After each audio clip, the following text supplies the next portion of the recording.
Did you see the lights inside, or was it No, okay? it was too distant as far as me being able to see. All I could see, this thing was maneuvering. It was maneuvering, literally just moving around, and I just kept looking at it, and it was way in the distance. But but it would have been over probably Fylingdales, which is one of the big radar facilities in the northeast of England, not too far where Simon Parkes lives, and a brilliant guy over here called Winston Keach, who's done a heck of a lot of work on all this.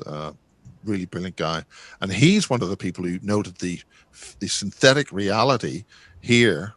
He could actually see where they had three helicopters, and they were hovering not too far from the east field and where the barge in is, and that's where the crop circles appear.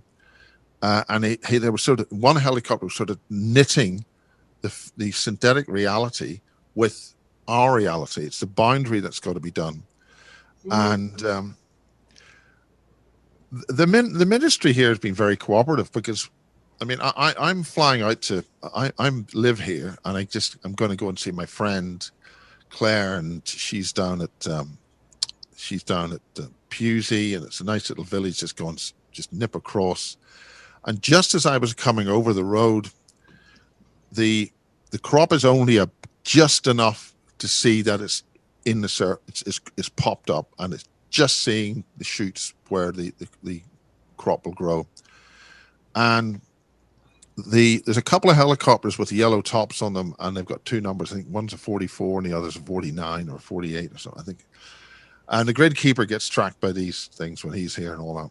And the bottom line is that this helicopter came straight towards me, and I stopped. Just get it's, if you want to stop the car and get out, it takes too long. And there it was, this helicopter just coming along, and it was going right down onto the field, and it just went around the exact area where we postulate this portal is. So it was showing us where the hell it was. Why was it doing that? And it just came along. I'm coming along. Just we synchronize. I get out, and I took some pictures of this helicopter flying and getting within inches of the crop. Why on earth would a military helicopter want to do that? So they were sort of saying, "Yeah, it's here."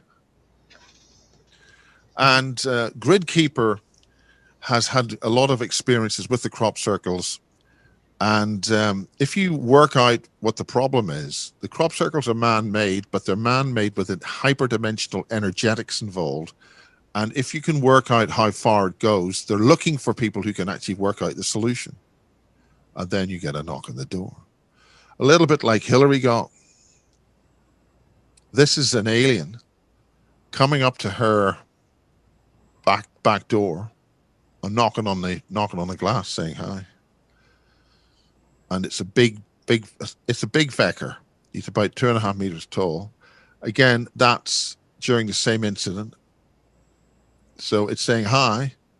It's our back garden in Farnborough. And that's another event. Again, that happened November 1982. It's quite similar to the ETs in the famous film Earth v Flying Saucers. And again, this is in Farnborough. The ETs are walking about and do what they want, and they say hi. And there's some other things there at Stonehenge and things. So I think that's her in terms of what's going on there. So I'll get something different up for you in terms of a witness who's just come to explain an awful lot of stuff. Yeah, this is her being taken. Here, you're coming with us. Triangular craft. Yes, again, triangular. So that could be one of ours. Right. So that would be one of these TR3B. Yeah. man and alien cooperation type Yeah. things, right? Yeah. Yes, cooperation at a degree which is not particularly friendly. Mm. Now, This other lady who's just turned up, now she has waited most of her life. She's waited until her three beautiful children have grown up and are no longer can be taken by the authorities. Now, it's a disturbing fact that tens of thousands, if not hundreds of thousands, of children go missing and are taken. This woman is called Sophia, and that's not her real name. And she was born on one of the baby farms in southern Africa, which are used to create children for food and also for the ET program. So she recognized a number of paintings done by a brilliant woman called Philippa Foster. And the lower painting there is what Philippa envisaged was the craft which landed at Rendlesham Forest. And I don't know if your group has heard of some like biological craft or huge jellyfish or octopus type creatures in the air, which are like a plasma. Now she has recognized those two pictures. Both are painted by Philippa Foster, and she recognized both of them in that. And and she has had the experience where she's been taken multiple times. She's been taken all through the underground tunnels. She's been to the rituals where this is her. This is her giving her statement. And I called it Basis One because she was completely verifying the stuff that James Casbolt was talking about. And James Casbolt was one of the British super soldiers, and there was a super soldier summit in Henderson near outside Las Vegas, where both he and James Casbolt and the late Max Spears were in charge of a military abduction of everybody who attended that conference, including myself. A couple of the hotel doors had been forced and smashed in to get everybody, and basically everybody was hauled into these two rental medical U-Haul trucks and given a once-over. I was given another once-over. James said I was taken elsewhere, and something happened. There's an independent memory of that, but it's just a way that they work on all this. Now, she has, let's see if I can get that. Yeah. Oh, that's not a good one. There's one here with an orb in it. I think there's an orb there somewhere. No, there isn't. Maybe it's this one. Yeah. There is an orb in the picture. So that was the first set of accounts that I was told only yesterday that most of her statements are not available if people try to click on them. We've done them in 1 3-hour section, and that's Basis 1, parts 4, 5, and 6. And then I split each section up into an hour because 3 hours is a long time, but she's giving a lot of information on things.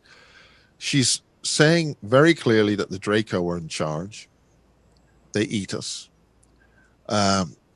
When these things start happening, the human men are basically treated like lapdogs, and they're very happy to be the lapdogs. The women are in charge, and they are fully in control. They're top dog. But also what's happening there is that she mentioned that the original V series, the original series of V in the 1980s is the most, and again in that the women are in charge. And she explained that the way that in that 1980s TV series, when their skin comes off or when they have a problem, that's how they disguise themselves as human. And she's saying that is more accurate than any more modern, more sophisticated makeup technique that they're using. It's fairly straightforward.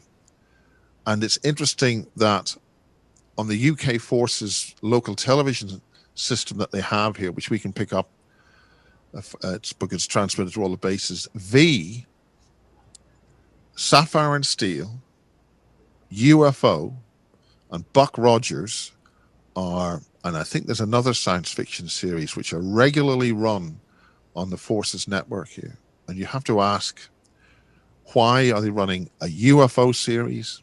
Sapphire and Steel, which had Joanna Lumley and David McCallum, was a very, very deep science fiction series where they're actually responsible for fixing ruptures in time and space. And Mm. that's a really deep science fiction series, very well done.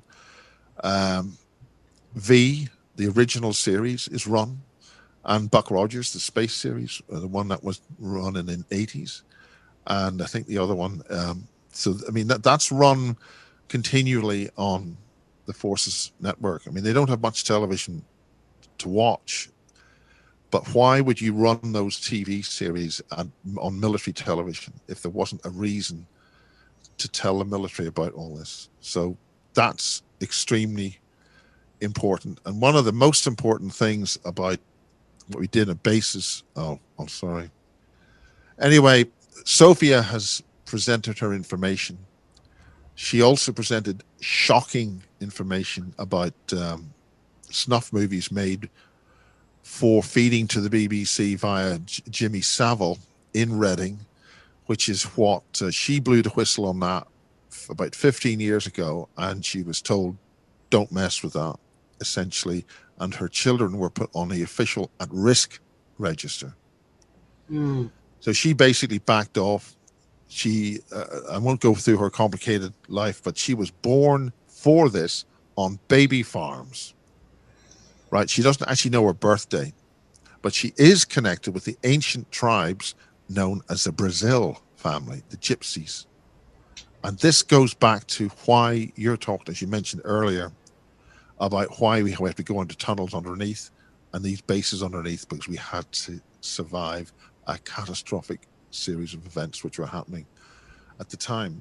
So that's her stuff. Now the thing is, in Ireland, there is well known the Irish have got a huge child trafficking and killing underground network.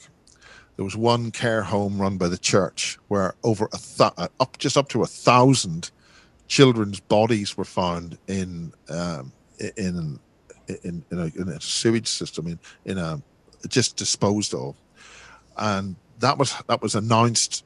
Then it was officially hushed up by MI5 and the Irish intelligence services, which is bad for business. Other things have happened like that. Now, unlike the UK, in Ireland, what I understand is that you are automatically, all children born in the Republic of Ireland are automatically put on the child at risk register. Now, what happened was about a few weeks ago, there was a very brave man kicked the Gardaí, the COVID police, in the Republic of Ireland. They're called the Garda Síochána, and they were kicked out of the house, kicked out of the church, and sent packing, and that was it, because they were practicing a thing called worship in a church in Ireland, which has got some kind of strong religious connections with things. Anyway, a few days later, the guards came in at 3 a.m, smashed their way into his house, took his children, gone, and they were trafficked out of the Irish Republic within days, within a week.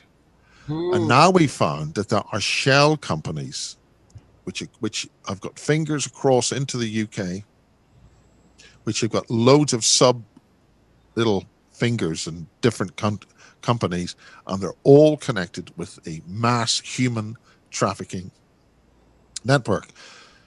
And we understand that some of those humans are trafficked into ETs, which come as close to us to the continental shelf in Sligo, and also in Cork, in the Cork area. So there's an awful lot of that going on, and that's also what Julie Phelps had to endure. She had to endure that in Canada, which has got one of the strongest networks involved with this sort of thing. And so there's no mistake about it. There is a huge human organ and and child trafficking at at the local railway station. There was a sign up once a couple of years ago, something 400,000 children go missing in the UK every year. A huge number. They just disappear, not put in any registers and just farmed. I can't believe it can be that high, but maybe it's 40,000 anyway. So that's all going on, but one of the key things that Barry King found, that Barry King's father found in 1944, was human augmented, strange looking humans, because they were working on that, the so-called super soldier stuff. And a lot of that didn't work too well. Now, in the last few days, or not, no, May, end of May, the Ministry of Defense, now we've got TV series talking about super soldiers. We've got the Russians of super soldiers. We've got a guy called Tim Refat who used to work for the Rothschilds and train them and all that. He's talking psychic warfare stuff and all that sort of thing. And that's okay. We can all sort of look at the science fiction stuff. We can do all this and blah, blah, blah, et cetera, et cetera, et cetera. But now the Ministry of Defense have produced this document. Mm-hmm. Now, this is in conjunction with the German army and the British army, and it's the dawn of a new paradigm. Now, if you look at that, the symbol is there. And I think, I don't know whether it's Michelangelo or whatever, but in the Vatican, I'm probably wrong in that, you have the famous symbolic painting where God gives the flash of life to humans. Now, God is on the right-hand side of that painting, and humans are on the lower left. However, on this symbolic cover graphic, you've got the cyborg hand in the position where God would be. And you've also got a group of stars in that and the DNA. There's a lot in that image to look about. And that is in conjunction with the Germans and the British. And what did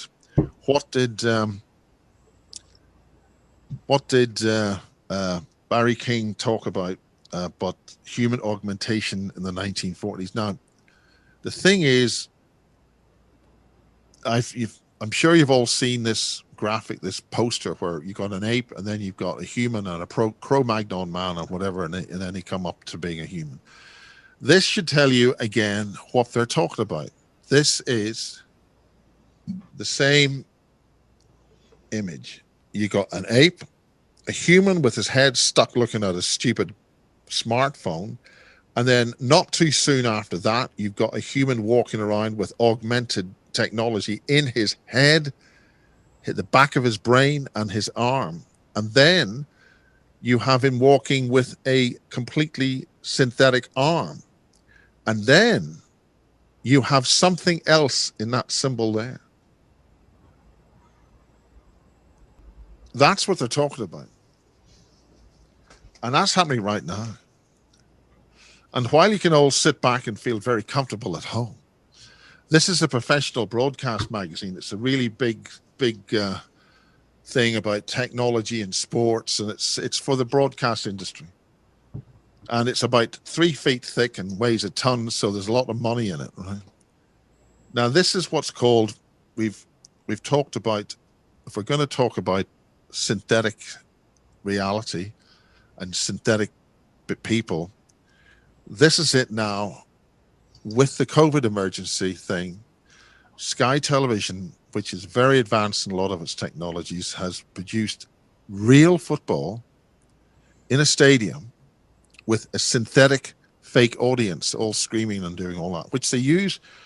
It's a type of technology where you add crowds so that when you shoot a period drama, you can stick all this stuff in, and that's usually post-production, and it takes ages and all the rest of it. This is live TV.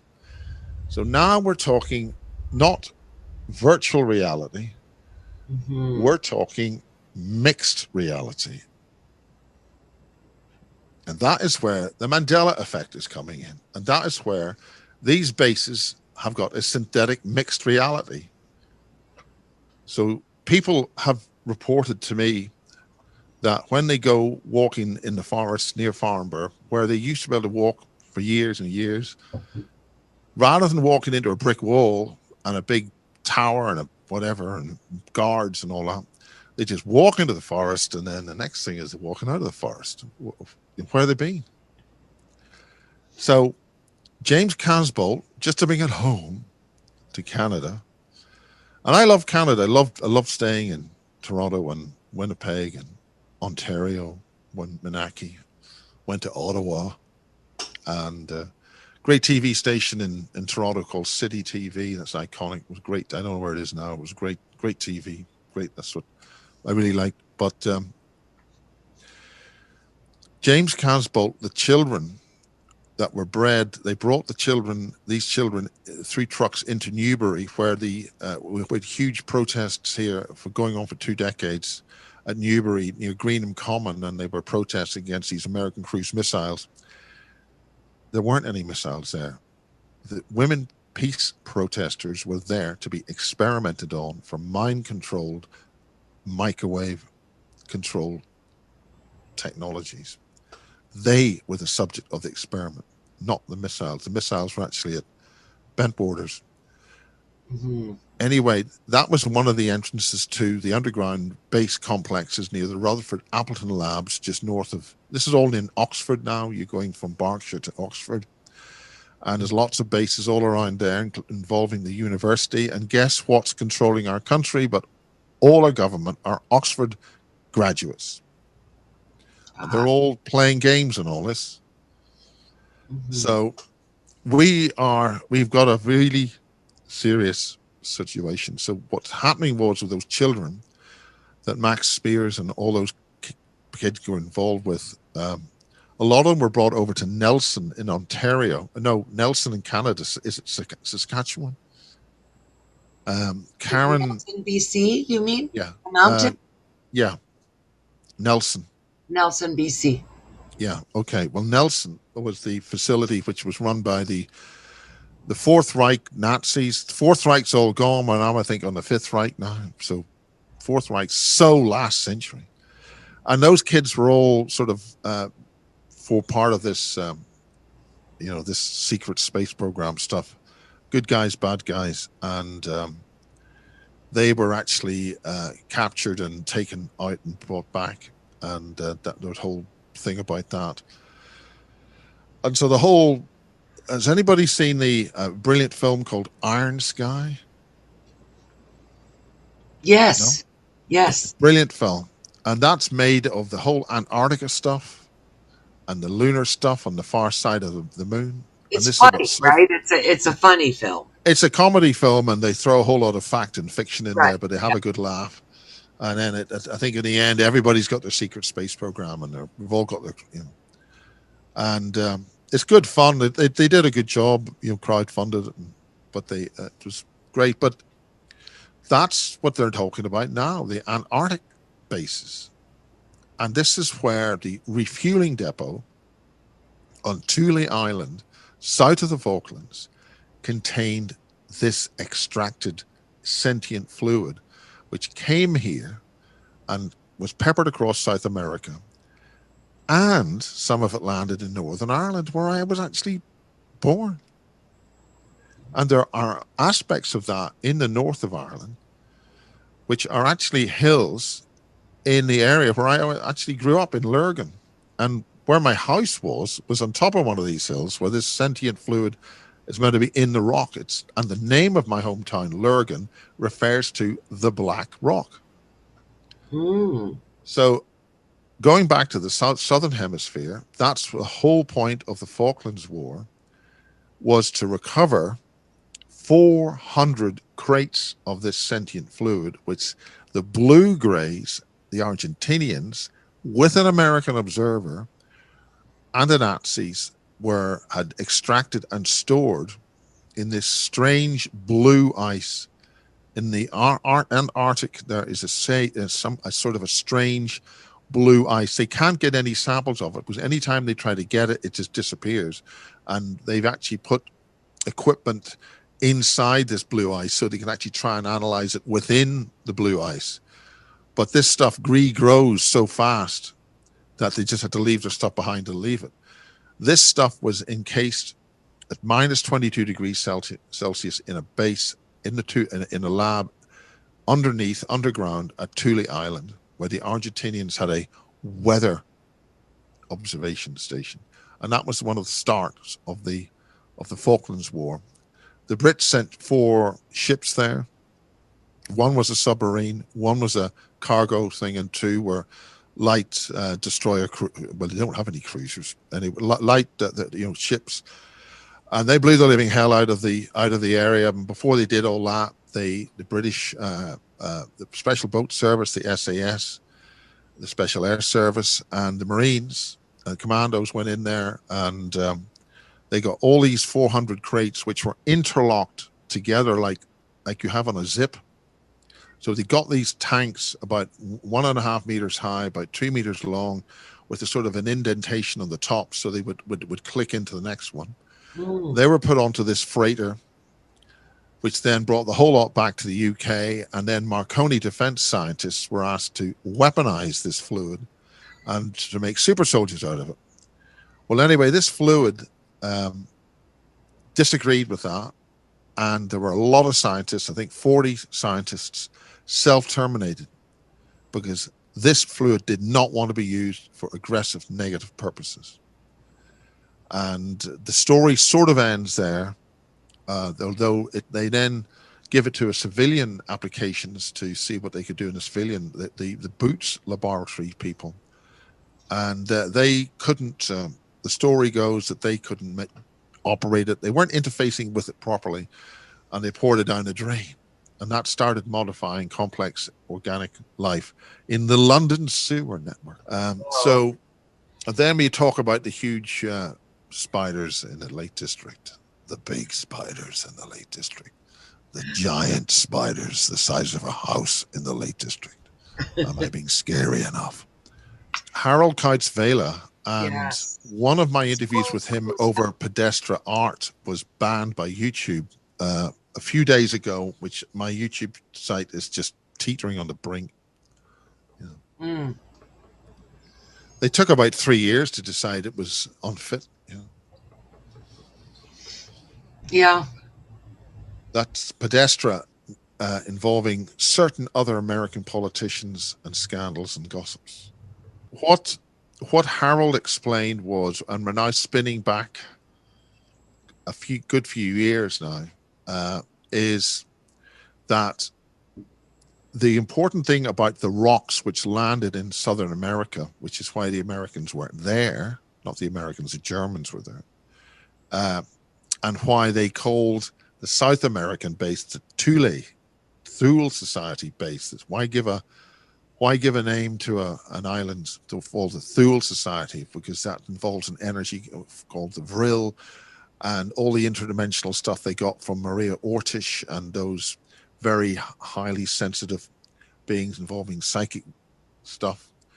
And why would the Americans have a similar named base in Greenland on the North Pole? So, So the thing about the Thule Island was it was a submarine refueling base, and the Germans were way in there before World War II on the Norwegian Queen Maud Land, and then Admiral Byrd went there after World War II, and that involved the brilliant and fantastic and assassinated gentleman called Forrestal.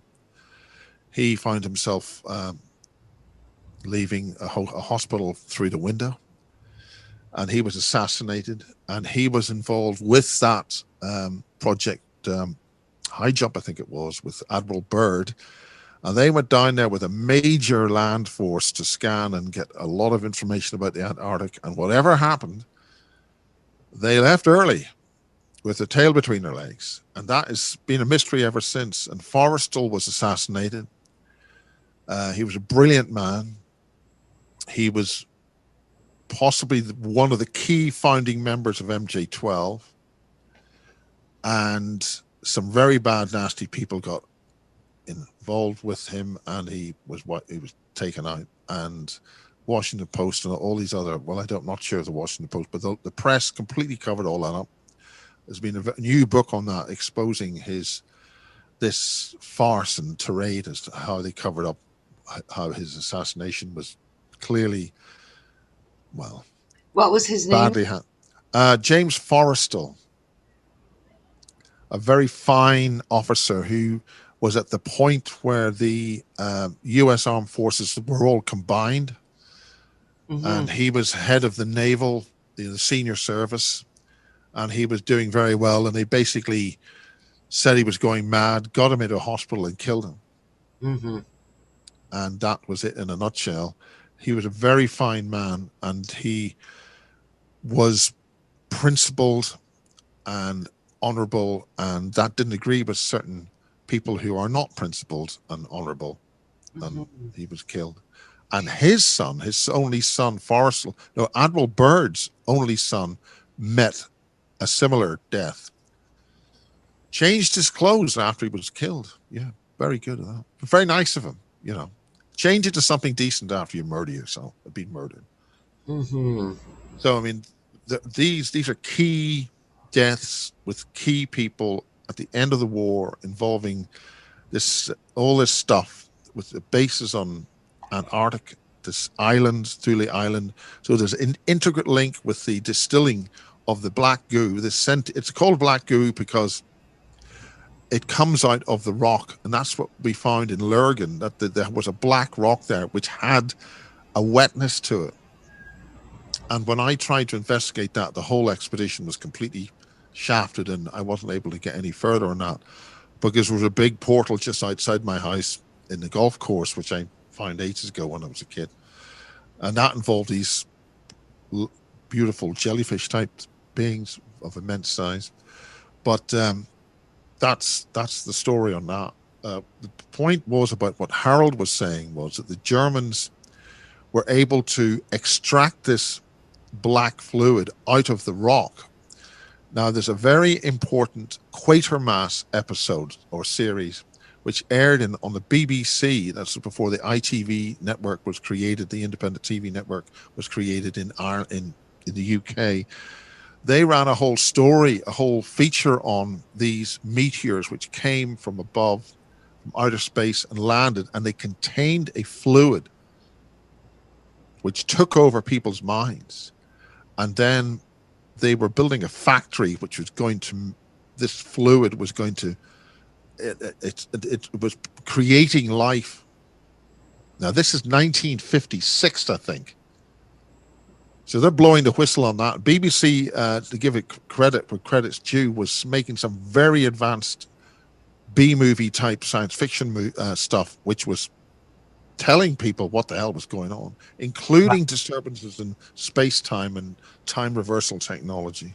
Just as science fiction, right? Showing it as Best as science fiction, which is why the book written on Mars and colonizing Mars by the late Werner von Braun, who features this character called Elon or Ellen, is significant. And I mean, I've got a picture here, a huge picture of the plan for space, and it goes back to the 1980s, and they have in it a space program built into their plans, which de facto became Elon Musk's space program. So what was the name of the author again? I'm going to try to get that, Miles. Which the one that you said the character's name was Elon. It was a sci-fi movie. That was a book, and it was a sci-fi book written by the late Werner von Braun, who did the Saturn V stuff, the rockets. Right. And he warned Carol Rosen, his personal assistant or friend, that all these things which are happening now, false flags, domestic terrorism, all that sort of stuff, he said that they would have a fake alien invasion, which is why when you deal with this stuff, we're dealing with augmented humans, i.e. super soldiers, physical super soldiers, and then we're dealing in the broadcast media, mixed reality. They have the technology to do all this now. Fly huge craft over cities. They'll be fake, but they will have an actual vehicle in there which will deliver high energy weapons to blow the hell out of cities, and also use technical nukes to cause complete destruction and mayhem. They've got to do something like that to get everybody convinced, oh God, we got aliens. And we got the major UFO community cooperating, walking straight into this. I'm Right. appalled by Richard Dolan's connection with this. I thought he had more sense. That's my opinion. I'm fully in favor of the decisions that the kind of research that the dark journalist is doing on this. And he's blowing the whistle on this, on the UAP, use of the term UAP. And the CIA is involved with it. They're rotten to a core on all this. He's exposing all that. I think he's doing a huge, brilliant job on that. And we're dealing with a governmental system which is being totally corrupt and compromised by various forms of very secret agencies, and these 12 families, which I mentioned. Tim Rifat is fighting now at full scale, and Tim Rifat is a very dark, very high level magician. He is brilliant. He's written some very important books on psychic warfare. The TIM stands for Total Intent Manifest. And one of the key group with James Casbolt and Suhail and the Gridkeeper met Tim in Brighton one day, and he's been fully trained to much higher, extremely high level, done a lot of work. They're fighting fire with fire. We're fighting black energy with black energy, which is not necessarily a good thing.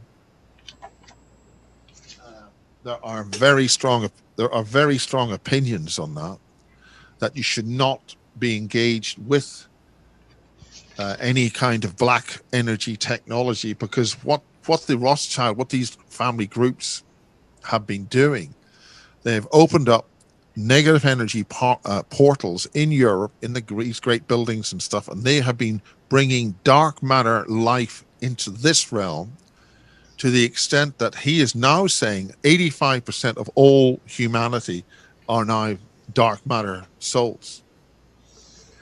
And he's giving a huge amount of information for free online on Facebook, with countless numbers of videos on psychic warfare, all sorts of levels of esoterically secret knowledge. Most importantly, the aspect of complex number space. And if you're not able to understand basic XY coordinates on a graph, it's not really fruitful to try and just explain to you what complex numbers are. But it's very like electrical theory, when you're using complex numbers to create magnetism or capacitance or inductance or these kind of energy fields.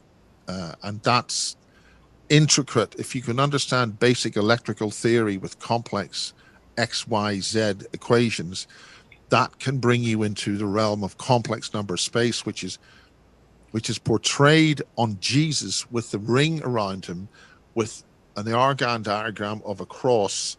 That's a set of axes with real numbers, negative numbers on one side, negative numbers on the other, and then negative numbers on the bottom end of that graph. And it's also symbolized by the black and white tiles that the Masons have in their belief system. And the Masons have all been explained that they're involved with. Anybody who joins the armed services on any level, they have contracted their souls to the Rothschilds and all that into complex number space for energetic purposes. And whether you die in war or whether you die naturally, they have got you. Right. contracted on that. There's a huge amount of information being made available by Tim Refat and Duncan Davis, but they are now engaged on a weapons system called the TikTok videos, and they're using those as a active black weapon system on the offensive to kill people who are involved with killing us. And it's a war, and it's bloody, and I'm just saying that's the situation. And it's Now, very, very scary. it's You know, very scary. We are in an active, weaponized psychic warfare, complex number space energy war now, which involves consciousness and our very existence. And now these people want to make us into feckin' cyborgs. We've got 15 senses. We have got a much higher level of communication and abilities which have been suppressed and taken from us. I These wanted to people read want to, these people something. want to stick a stupid iPhone on the back of your head. I wanted to read something to you, Miles, that I found, and I thought it would be really adequate for here. Dr. Von Braun said to Carol Rosen, you know, when he was very old and Carol was taking care of him, he said, "We need we need adequate enemies." That was the quote. We need adequate enemies. Watch for this. First, the Soviet Union, but that would collapse. Then terrorism and crazies in other countries. Then asteroids, and then extraterrestrials. All to keep the military income pump coming. So, you know, the thing that we're doing now with the UAP, I mean, I read the whole report, I took notes on it. You know, there were 6 glaring lies that they had. And one of the glaring lies is that these are um, these are advanced technologies from Russia or China. So of course we're going to go to that, and then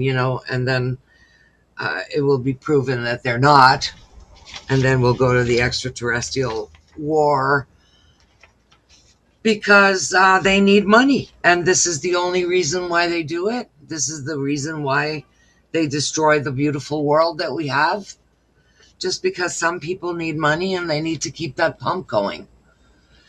So, I mean, if Well, Werner, that's what they've done. right? Werner von Braun has warned us. And then to give Stephen Greer his credit, he's been warning us, although I think Stephen went off the rails. Personally, I think he and some other observers felt he went off the rails, but he, as recently, I think as yesterday, has completely condemned the whole government, the stance on this, the way that when I say the government, I'm talking the government in, collectively, not any one country government, he's talking America.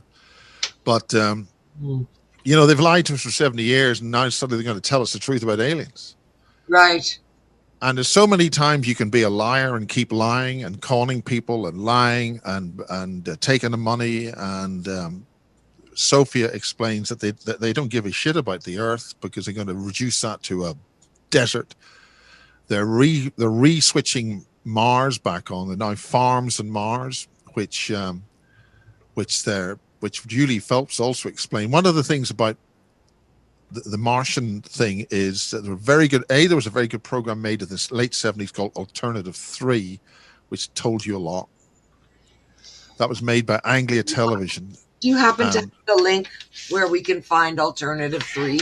Alternative 3 is well known. There's lots of copies of it. I would recommend you try and get the DVD. There is a new a remake taken from the original film. The original editor, the director, had the film in his attic, and they ran that through a new, not a 1977 thing. There's some stuff on VHS from that, but Alternative 3 explains that the Earth's going to have a crisis with climate. They're talking about it in 1970s. It's going to be more like an ice age, which it is, because we're now in a Maunder minimum. We're going to get cold. We're going to get very wet, and we're going to have massive crop failures. So in Canada, you can expect to lose your entire wheat crop supply from the prairies. You're going to starve. Everybody in this latitude is going to starve because it's going to get really wet and colder in the next 22 years, as long as this Maunder minimum works, which is why all the stuff that's going on now about COVID and all this stuff is all to cover and basically get rid of as much of the population as possible in a controlled way, so these bastards stay in power and pick up the tag when things get better in 22 years. Now, if they don't get better in 22 years, we will hit an ice age, and we're going to be frozen in this planet for the next 10,000 years. But well, one thing at the moment, the sun is getting closer to us by millions of miles. That is giving a heating effect, which is part of a 2,400 year cycle, which is why the Romans could make wine in the north of England, and why you could grow crops in Greenland and make beer with it. And that's and that all happened as part of a natural thing. And I've done a whole masterclass in that with Professor Valentina Zarkova. Now, the thing, and Piers Corbin also explains how the climate is going from a linear ring of jet stream weather patterns to a dynamic up and down sinusoidal jet streams, so that you will have one day really hot weather, and then suddenly it gets cold, because suddenly it switches to a northern cold weather. Likewise, if you're up north, you'll get hot weather, which will melt things, and then the Extinction Rebellion people will say, "Oh, that's all climate, it's all your fault because you have carbon dioxide." You'll notice that these bastards are attacking carbon dioxide, which is the molecule of organic life. These creatures are against organic life. Anything and all organic life on the planet they want rid of. Now, as a consequence to that, as they kill all the food here, they're making another little harvest planet back on Mars and bringing that up online. But there's big insects up on there, and that's what Julie Phelps was talking about. Big insects, really big, hyper intelligent creatures, which can pick up your thoughts before you action them into your bioelectrical system to make your arm move forward. They will pick up the thought that you're thinking in your energy field before you can react with your physical body. And that is what some of the abductees and contactees were being trained for, because they were picking up they were able to read the energy signatures of the electrical activities in the brains of these other creatures, so they could communicate directly with them instantly.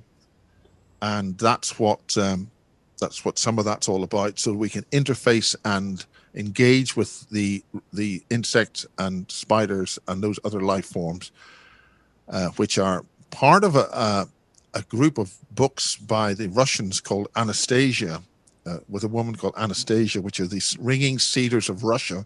There's about eight or nine books on that, and that is all about living with the energy fields of living biological life and interfacing with all your senses and abilities on this beautiful world. And they were published some time ago. Those are great books, beautiful books. So, yeah, there's one more thing I wanted to say, that it was kind of funny, I thought, in the lies that I caught them in. Okay, one of the lies was the same old. Hang on.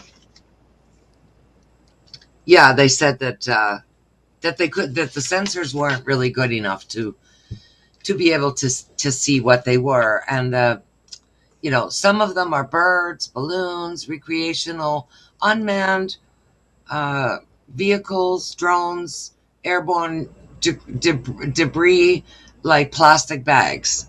That's what the UFOs are, the UFs. Yeah. And the plastic bags are evil. They're the world's.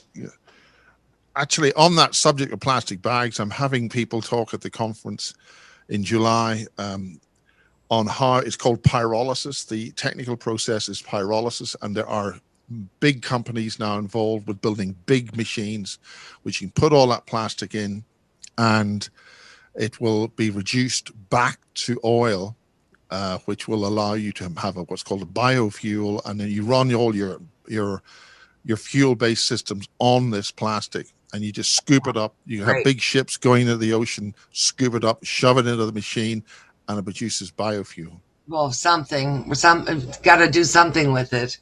Well, okay, so the other thing was that the natural atmospheric phenomenon could have been ice crystals, moisture, thermal fluctuation, swamp gas, anyone? Then the industry That's developed will-o'-the-wisp. programs were development of classified programs by U.S. entities, and they're not admitting that. And then the foreign adversary systems, bingo, right?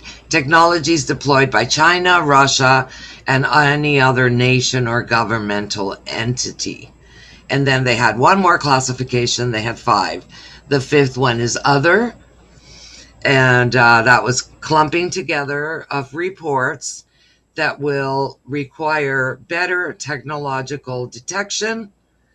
Therefore, it's future analysis, because we don't have the technology right now to know what they are. So, they gave us more bullshit and more bullshit than we could ever have imagined. I thought that they were going to give a little bit more, but swamp gas, they're back to that. So, Well, something just for you to look forward to. And when I did a video on this with a woman called Jane Williams, she had read this thing, and David Icke had this on his website. It was great seeing David Icke at this thing yesterday. I wasn't with him personally, but it was great. It's fantastic, all those sort of people. This is the next thing they've planned for us. The SPARS pandemic 2025 to 2028, a futuristic scenario to facilitate medical countermeasures and communication with another version of COVID.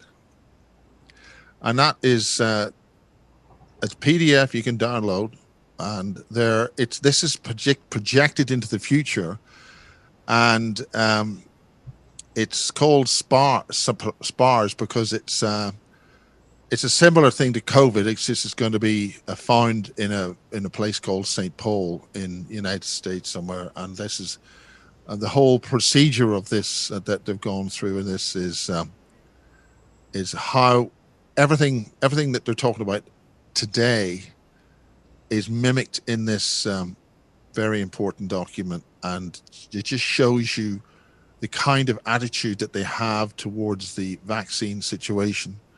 But also, in other words, we expect loads of people to have reactions to this. We'll just buy them off. We'll have a federal budget to just buy these people off who are mortally wounded or injured for life. We just pay them some money and just make them go away. That's their attitude. They really are the most vicious, psychopathic monsters, and it's time we got rid of them. That is probably something you don't want me to say. Before I open the floor to questions, I'm sure people have lots of questions for you, Miles. I did want to say that there's on this whole vaccination thing, a lot of the different strains are coming out, and all of this was also predicted in the lockstep that you mentioned earlier. In the lockstep, all of this is there. The virus is going to change, and how it's going to change, how it's going to require vaccinations every 6 months. But now I'm hearing buzz that that Dr. Fauci is going to be sued by Congress because it's been proven that he did the gain of function. He provided money for the gain of function lab in Wuhan. So it looks very much like he's going to be fired by Congress, and that he's going to be investigated for what he did. So hopefully that will open people's eyes who are really believing that this thing is just a natural thing that unfortunately is happening to us.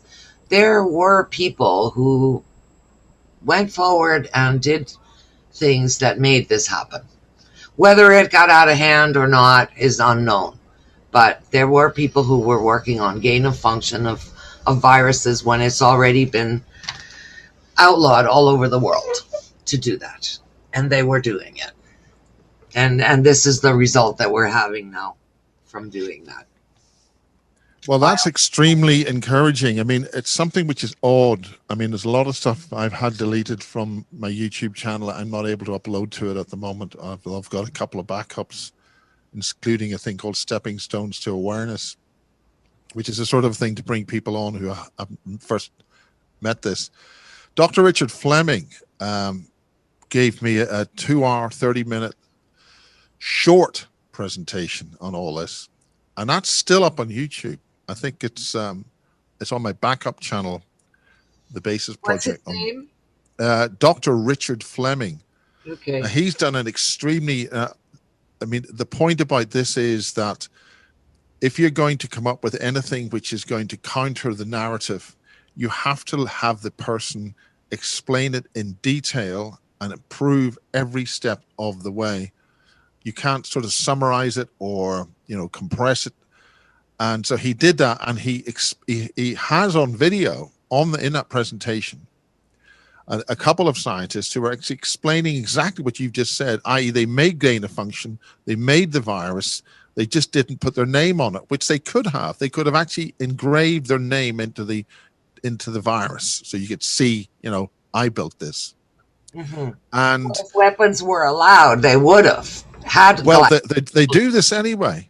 They're doing this. They're describing how they do this, and he has a couple of conversations there with people, and he also has a part of a very good documentary by the state broadcaster in Italy called RAI, R-A-I, and they did a thing called good investigative journalism, which is something the BBC it's just beneath contempt what the BBC have done, but or what they're failing to do. And they explain that all this is manufactured.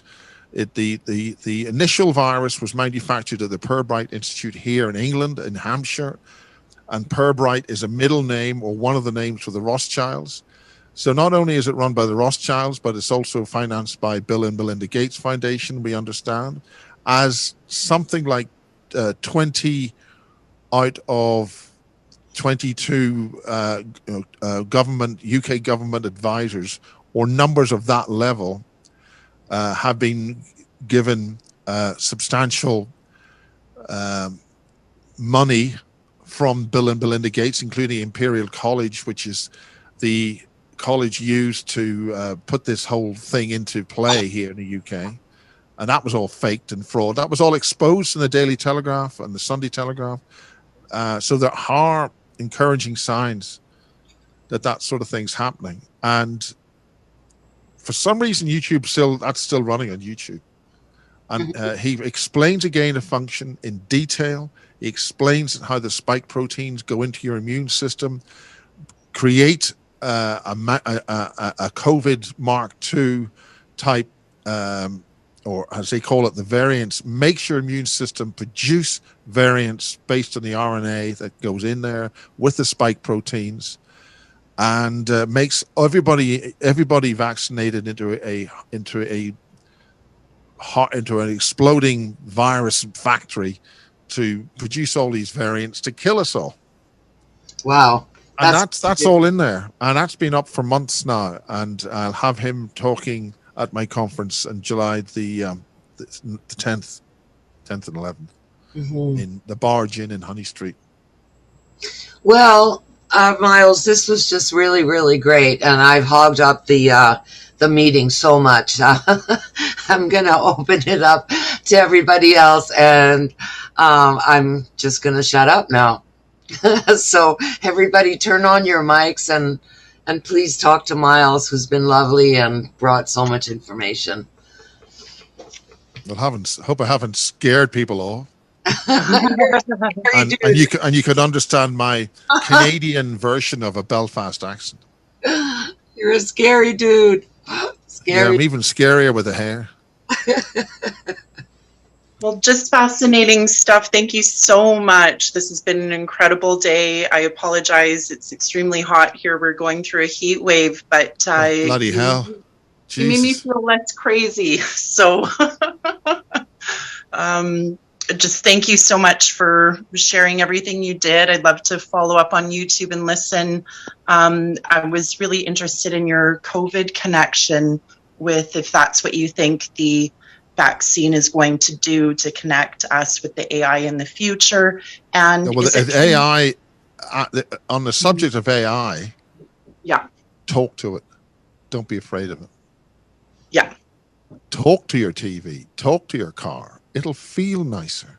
And then it won't feel like a hurt. This is one of the things about, there's a guy called Alistair who had been, it wasn't, wouldn't say infected by this black goo, but it was in the London sewer. This stuff came and he became enhanced. And when I as opposed to augmented, when I sort of explained to him that they had a childlike intelligence and they didn't understand that people would hate them or be afraid of them. So it's very important that when you deal with AI of any kind, don't be its enemy by yelling at it. And certainly I would never do a thing like that with a computer or a car. Never. So do that. interesting. Computers are accessing your consciousness. I've heard a rumor that Bill Gates is trying to patent emotions. Do you think in the future we'll be penalized by removing the happiness feeling if we haven't paid our bills? The problem with doing that is for these pellets, these nasty creatures, they are psychopathic and they can only think in one frame of mind, but they need us to do the manifesting. That's what we're here for. We have the ability to think in two states at the same time, where they have the ability to think in one state, good or bad. They can't think any other way around that. The likes of these creatures are psychopathic parasites, and they can't make a 3D properly unless we do it for them. So we are the manifestation engines. So if we are the manifestation engines, we manifest them out of our existence. It's one way of telling them to go to hell. But what you do is you get them, you engineer, you manifest them out of our world, and they just simply dissipate. Okay. Easier said than done. Interesting. Huh. Maybe just lastly, I work with the doctor here in Vancouver who signed the petition with 2,000 other doctors. Brave And people. I'm not vaccinated, so I actually do the printing of the vaccine cards.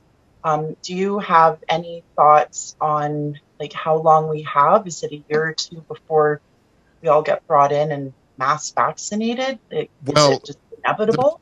They need to reduce the population by 85% before 2025. That's when the floods and the first kick-in effects of one of the things I've done with professors Valentina Zarkova.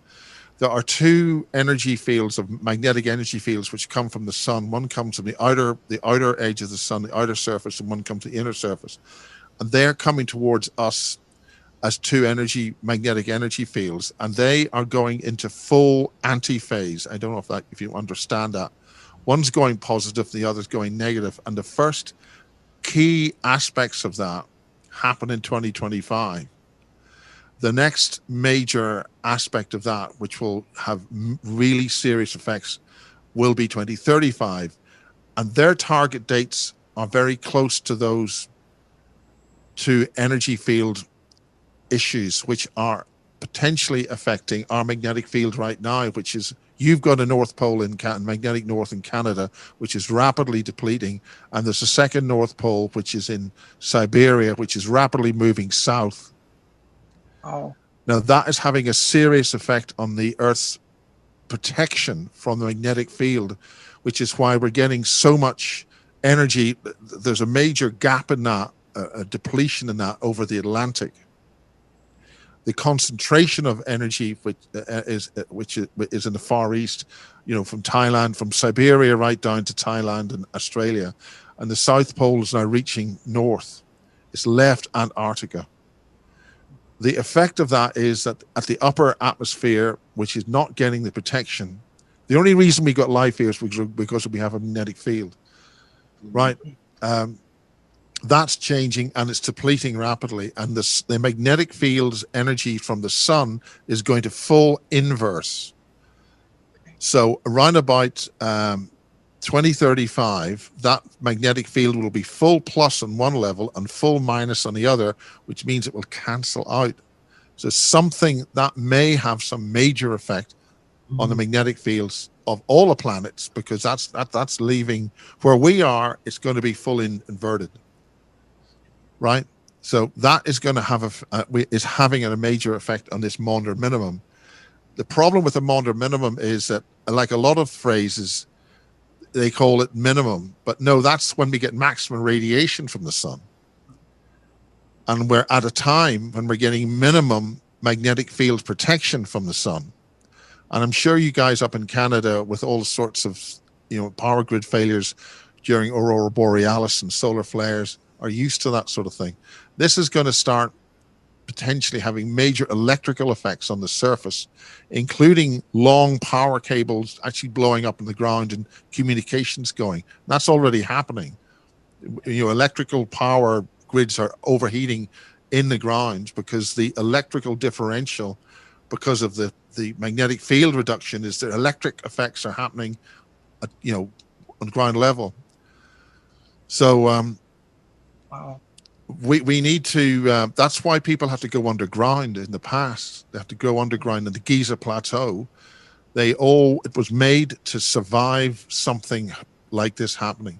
Now, when all these electric fields are mucking about, what we're made of, we think, is physical matter, which is what we call matter. But what we're made of is a focal region of very intense energy, and we call that matter.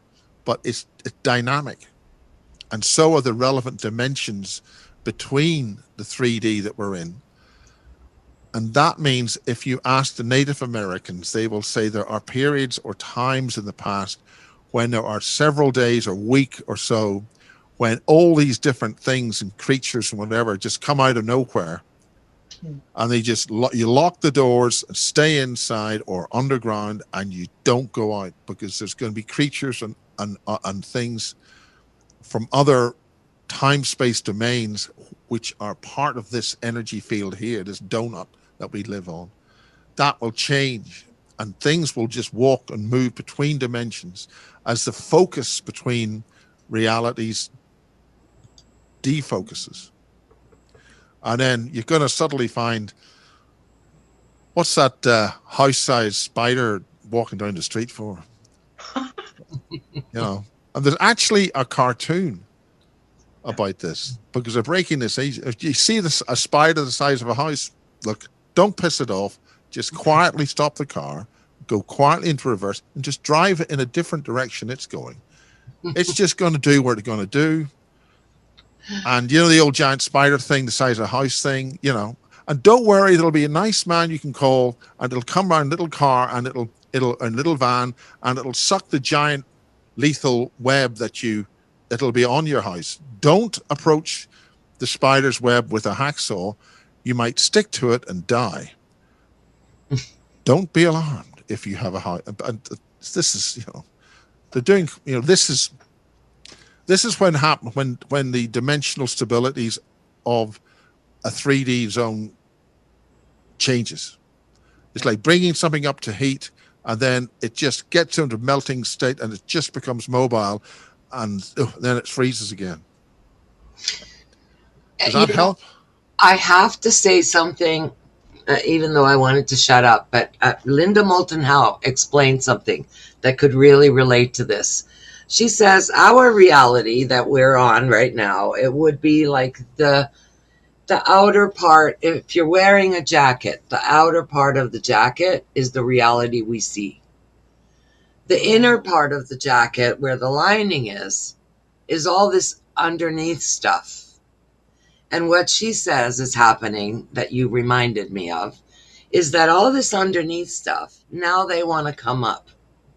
Oh. So all this dark matter that's down here, like that would be the lining of the jacket or the lining of our. That's a very good way of explaining it. I just loved it. She got it from a scientist. I don't remember his name. Well, this is what's happening with the sun. The sun is getting, bring them all up, right? That the lower frequencies are getting more powerful and coming up, which means the sun's less red, it's more blue. And some people see that instead of having a deep red sunset, we're getting a sort of a violet, pinker sunset, which means so that would work that way. I think hers is a better way of explaining it. Well, things grow. Things grow and things get big and things get small. I really like it, but I don't understand why people are doing, the antimatter stuff and really trying to bring that's not understandable to me. Well, what you've got is if you've got a scientific community which have become like gods, and it's not science anymore, it's scientism. So it's a belief system. You've got a bunch of politicians practicing medicine and politics at the same time, and they're practicing medicine without a license. So they're all operating. Once you get politics and this kind of thing involved with anything involving real things, you get chaos. The scientists need their big budget money, so they've got to tell them, they've got to tell you that they're finding the God particle. So they've got to have a big machine to slam something the size of a pea into a brick wall and say that we're going to find God by smashing a pea in a brick wall. It's lunatics. These people are lunatics. But they're treating you like idiots, and what you do is become educated, ask important questions, and then their little castle of lies falls down. And those are very good questions. Thank you. Thank you. Is that okay? Yeah. I think we had another little bit of time, but in the intro about yourself, I was really interested about the ex-Illuminati magicians you spoke to. Is there anything we could talk about that? Right. Essentially, very simply, all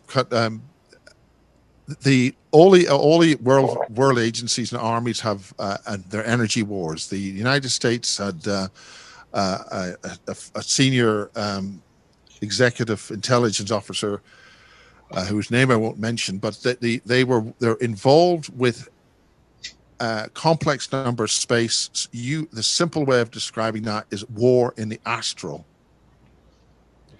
But it's not like that. It's a much more complicated energetic scenario out there. We're living in an energy field. And once you reverse phase and do things like that, you can switch into different realities. It's called C space, complex number space.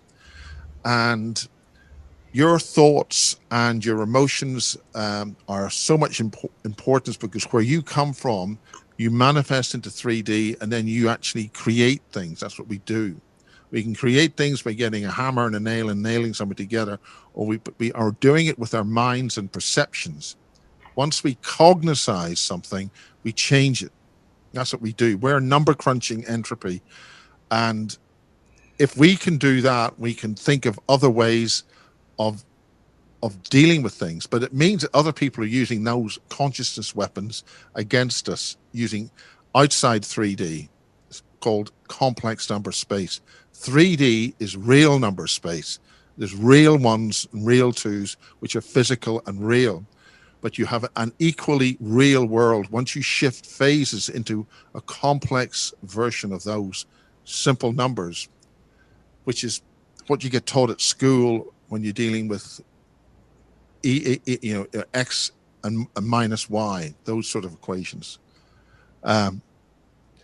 if you work with magic, you're working with complex numbers in energies, and there are a whole bunch of laws and rules involved with that. What they've been doing is having full-scale psychic warfare against one country or energy form or another. These ETs that come in from other dimensions, other realities, are all part of that. But we are in physical 3D one space or real space. There's war with these magicians using the ancient knowledge of our forefathers. All the megaliths which are placed all across the world means that our ancestors must have had a complex, hyperdimensional, multiple dimensional, multiple off-world knowledge to put those standing stones where they are and the relationship they have all across the world. And after the axis tilted, they had to reconfigure the whole planet to put those standing stone structures in a place that they would have meaning for today's world. So our ancient forefathers were dealing with interdimensional portals and gateways. They had full knowledge of it. And there's the wars of people arriving and coming and going at these portals, and where we go after we die and what happens to us if we don't do certain things are all part of that in a highly complex, multiple reality environment. Does that help? I think that she was talking about Tim, actually. Yeah, Tim Rifat. The point about Tim Rifat, Yeah. his name, Total Intent Manifest. Tim Rifat was the chief magician, and his boss was a guy called Colin Bloy. Now, Colin Bloy worked for MI6, and he was engaged by the British government to take down the Soviet Union, which he did. He was also tasked with taking down the Chinese government power structure, the energetic power structure. But the Chinese construct is different. They work on a dragon energy system, which is not the same energy system as our ley line system in the rest of the world. Now, in terms of this country, in terms of Great Britain, it's instrumentally central in that alignment of energy fields through the ley line system. And the ley line system in this country was toxified by an extremely seriously evil bunch of people who came around about 1,500 years ago. And that's where all these cathedrals and churches were placed, and this massive catastrophic destruction of free thinking and sympathetically beautiful societies and civilizations. There's a brilliant woman called Carolyn Emmerich who's done a lot of work on that. But something really bad came from the East and destroyed and made total the darkness of evil of European society and culture, which then exported that right across the world. And right now it's payback time for the so-called European civilizations. We've allowed the 12 families to maintain a power hold on everything here. And by us failing to deal with that, we are in trouble. Now, the man who's doing that right now, Tim Rifat, has suffered. He then took over from Colin Bloy. He wasn't able to deal with the Chinese. So now Tim Rifat, who's now taken over from Colin Bloy, was former MI6 #1 in psychic warfare. He beat the ass off the Americans. He beat the ass off the Russians, and he beat the ass off the Israeli psychic warfare people. He is now in China, and he's been briefing the Chinese on all their super soldier stuff. All the super soldier stuff that the European armed forces tried to do were operating with flawed technologies and flawed procedures, which means it all went wrong. So Tim has been attacked by MI5. They set up multi-frequency microwave energy weapons to target his flat in Brighton. He lined his rooms with steel, iron sheeting to prevent that. So there is a disagreement between Tony Stark, Refat, and MI5, MI6, the Rothschilds, all that lot, they are having a disagreeable arrangement with their current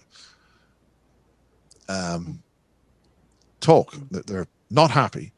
So Tim Refat then set up a series of procedures to start physically taking out the Rothschilds.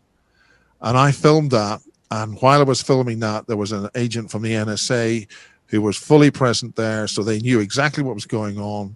And that was the tour I did through the center of Brighton. Now, the Colin Bloy set up a thing called the Fountains. There was a whole thing, I think, in the 70s and 80s where a lot of people all over the world were concentrating into the fountains of Brighton.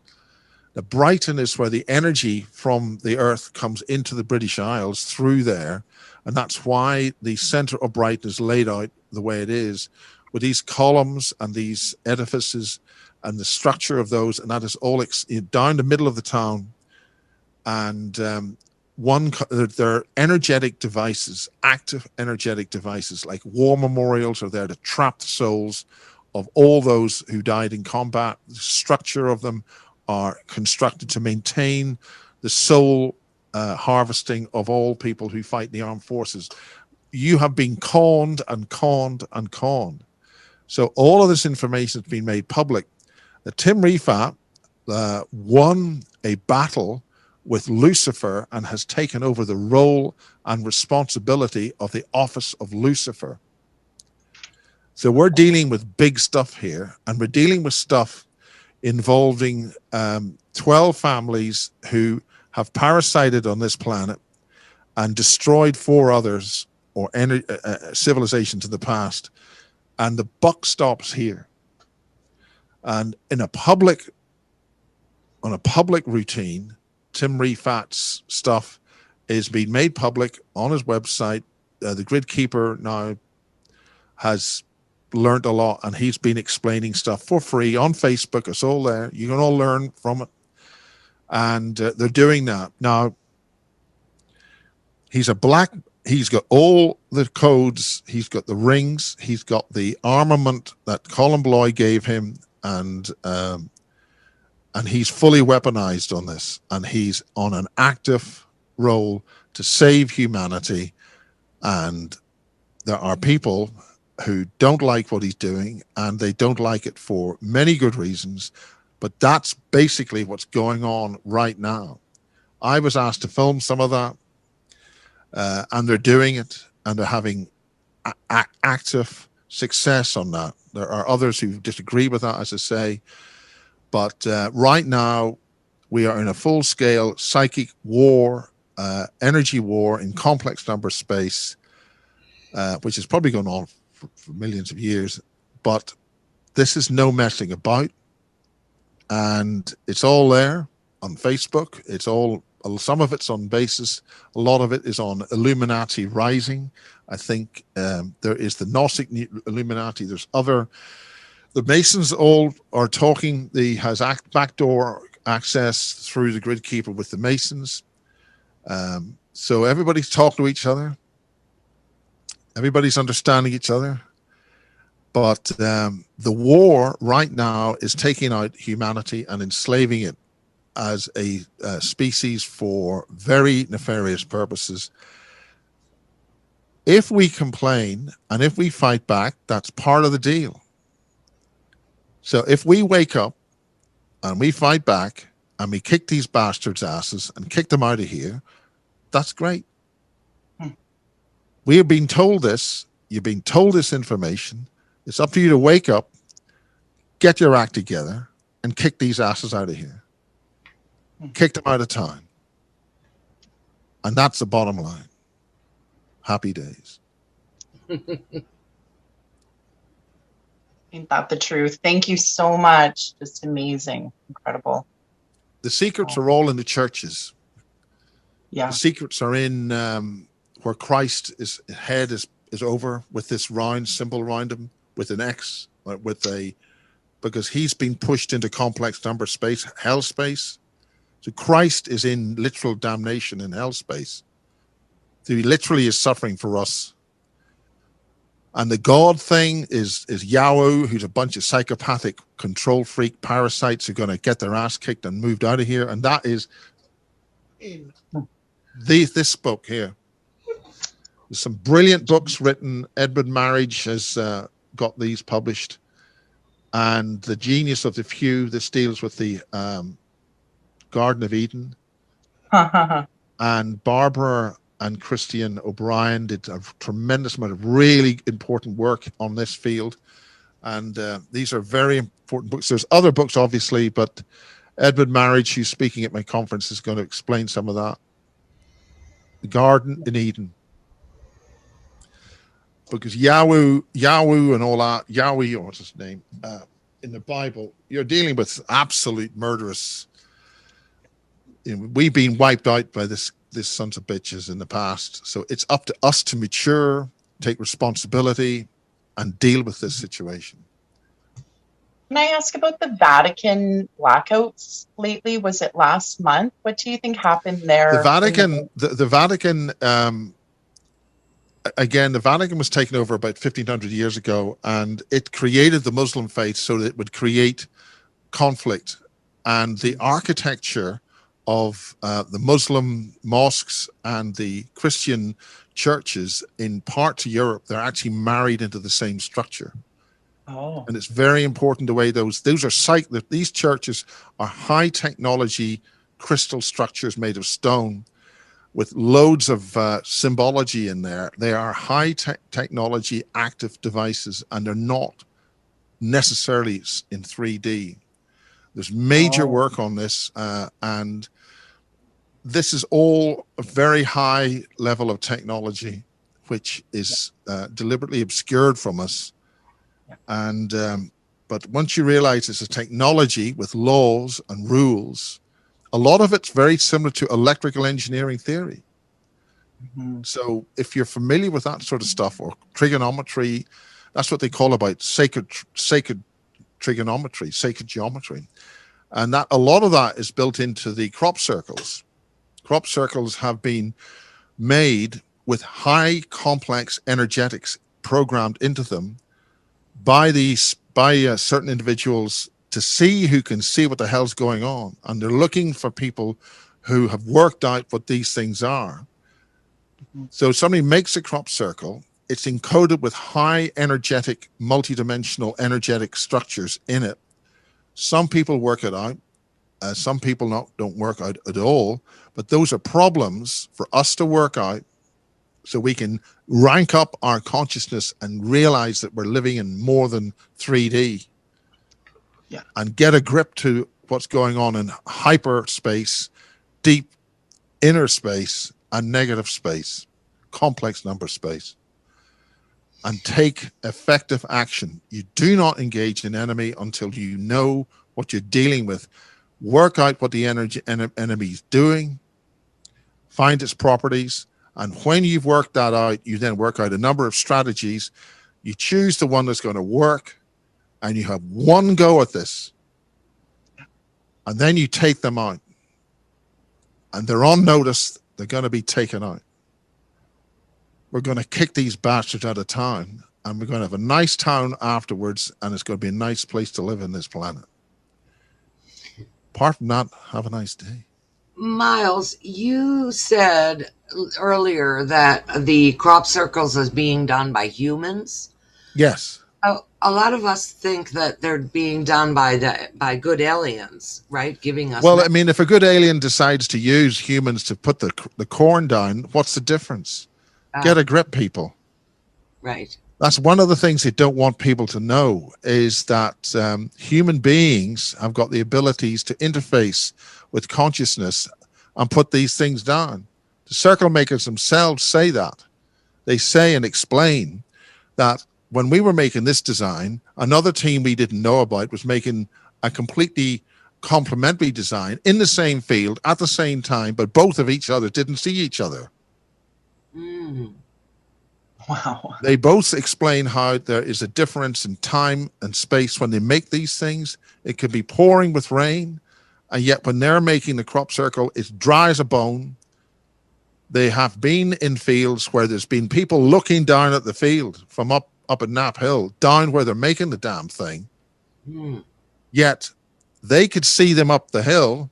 They're working like hell to make these things. They get extra time to finish them if they need it. That was something that Dr. Simeon Hind explained.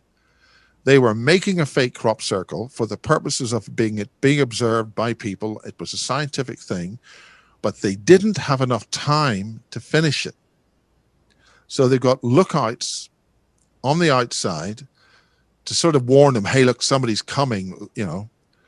But when they were inside the crop circle, they got 1 hour extra to finish making that crop circle. But from the guy outside the crop circle, they were only in there for 3 hours.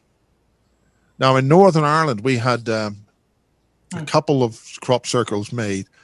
One was on a field of very long grass. A lot of the grass that's available today is much shorter, but this is big, long grass. And this couple had only bought the field. They bought their house brand new in there. They hadn't had time to make a garden, and they had a crop circle there. And it's not perfectly circular, just slightly elliptical. So that was a big deal, and they reported it, and certain people I know in the BBC and the Queen's University got involved with having a look at it. But what happened with them was, birds were pecking on the windows. Something was happening, alarming. So they then got up and went to work. He went his way, she went the other, and they came back and said, gosh, I was an hour late for work today. What the hell's going on? And all the clocks, electronic clocks, mechanical clocks in the house had lost an hour or gained an hour, whichever way this works. So a time event happened with this crop circle. A time event, that's a space-time differential effect, happened when they made some of these crop circles. And some of them have explained that when they're making them, to make a crop circle is very complicated. And a lot of the ones being made today are only, 100 feet. You're talking stuff 1,000 feet, for Christ's sake. It's extremely complicated. And, you can't make too many. There are some formations where they have found where they made a mistake and they've fixed it or they've done whatever. But the point is that, you can't mess around when you're making these things. So one person does this, then another person does that, and so on. When they've been making them, they look beside them and they say, look, who are these other two guys? And they're completely black. Now, completely black just means that if they are half a nanosecond out from our time, photons of light won't come to us and we will not see them. Because we live in a photon is a packet amount of energy which we then it goes into our optics, and then that stimulates a jump in energy in our nerve system. Then we see that's how we work.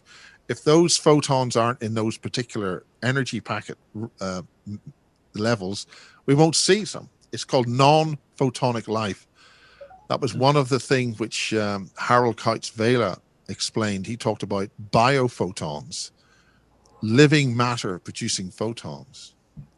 And it's an energy which other creatures like to feed off.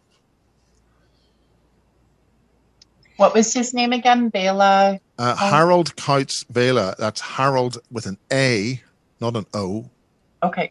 Harold Kautz, K-A-U-T-Z. Oh, for those in California, that's Z. And Vela is V-E-L-L-A. Now, he, as I say, I've been very privileged. He came over here and we started doing some recordings, and he's now got a beautiful, not a commune, but it's in Eastern Germany. He's got some very people are living there, and he's taking a very positive attitude towards things. And he had, when we did Poland, Harold was with me at the first Polish conference, And he explained all about how these demons had taken control of various aspects of his creative process, and he had to work through that and get those out, because these demonic entities, these energy living things, can attach to us. They attach to your chakras, and they attack our energy fields.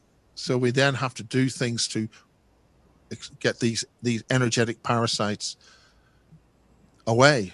I mean, everything's eating somebody else in some energy form. So if you become tasty for one particular type of life form, it'll come and eat you, like Jimmy Savile explained. If I have to, I'll eat you.